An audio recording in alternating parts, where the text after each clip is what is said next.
ये लड़की एक अजीब सी बीमारी से जूझ रही थी। जैसे ही काली लकीरें उसकी कलाई तक पहुंचती, उसकी मौत तय मानी जाती। एक दिन उसने गलती से एक कंगन छू लिया और अगले ही पल वो सीधा 1000 साल पुराने जमाने में राजा के बाथरूम में पहुंच गई। वो गलती से राजा को छू बैठी। राजा को लगा कि कोई दुश्मन हमला करने आया है। उसने गार्ड्स को लड़की को पकड़ने का हुक्म दिया, लेकिन तभी लड़की ने फिर से वो कंगन छुआ और वापस अपने टाइम में लौट आई। उसे ये देखकर हैरानी हुई कि उसकी बाह की काली लकीरें कम हो गई थीं। अब उसे शक हुआ कि शायद राजा ही उसकी बीमारी का इलाज है। इस बात का पता लगाने के लिए वो फिर से टाइम ट्रैवल करके 1000 साल पीछे चली गई। राजा अपने काम में बिजी था।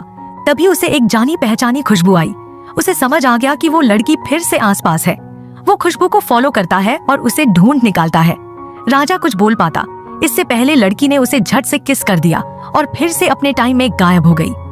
अब की बार उसकी बीमारी और भी कम हो गई थी। अब उसे यकीन हो गया कि राजा को टच करना ही उसका इलाज है। इस बार वो सीधे राजा के कमरे में घुसी, टेबल पर बैठी और शर्माते हुए बोली, हाय हैंडसम, थोड़ी मस्ती करोगे? जैसे ही राजा उसकी तरफ बढ़ा, लड़की को याद आ गया कि वो कितना गुस्सैल है। डर के मारे कि कहीं पकड़ी ना जाए और सजा ना मिल जाए, वो फिर से टाइम ट्रैवल करके लौट आई। राजा अब तगड़ा चिढ़ चुका था क्योंकि लड़की ने बार बार उसके साथ खेल कर दिया था।